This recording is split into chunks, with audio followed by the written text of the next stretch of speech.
Madam Chair, supervisors, elected officials, and community members, good morning. My name is Tim Parrish, and along with 7 other veterans, I have the honor of serving on the Prince William County Veterans Commission, this year serving as its chairman. Our all-volunteer commission has the privilege to work alongside our elected leaders to represent the best interest of our county's vast and vibrant veteran community, and it's truly an honor. I want to stop for a second and address something that the Sergeant Major said.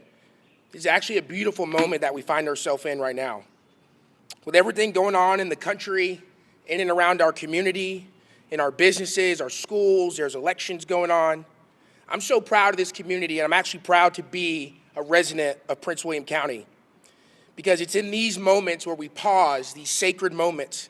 We shed our titles, we pause campaigns and party affiliations, we slow the hustle of our business lives, and we in fact pause with hearts full of gratitude to reflect on the sacrifice of those warfighters who gave their last full measure of devotion.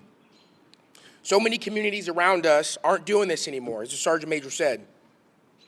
But as the Commonwealth's second largest county, arguably just as busy as the rest of the communities, we still pause to remember, and I think that it's worth applauding our community for doing that.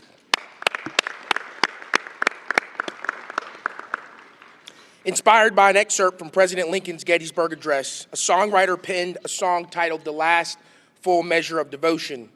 One of the stanzas read, "In the long and honored history of America, there are names that shine like beacons in the night, the patriots whose vision gave us meaning, who kept the lamp of freedom burning bright.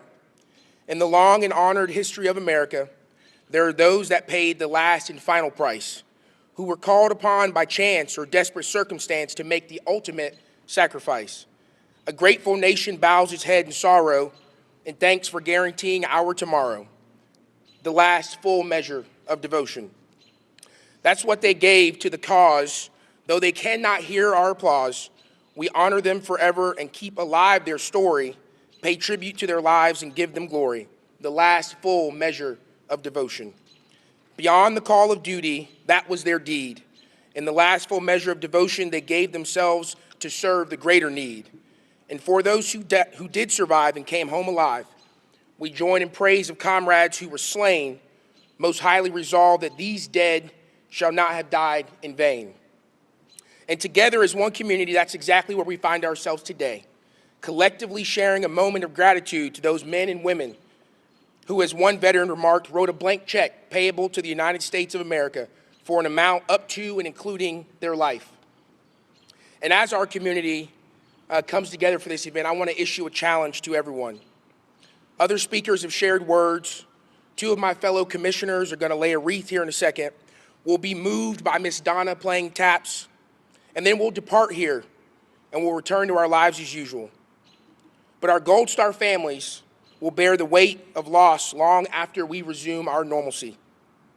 This weekend, many of us will attend barbecues and pool parties and enjoy a day off, while our families who have experienced the loss of a service member will shoulder the burden of sacrifice forever. And while it is a simple challenge, our challenge is simply to never forget, to strive to keep these families at the forefront of our hearts, and to always recognize that our departed service members who died wearing the cloth of our nation did so to provide for the endurance of freedom on behalf of the greatest nation the world has ever known.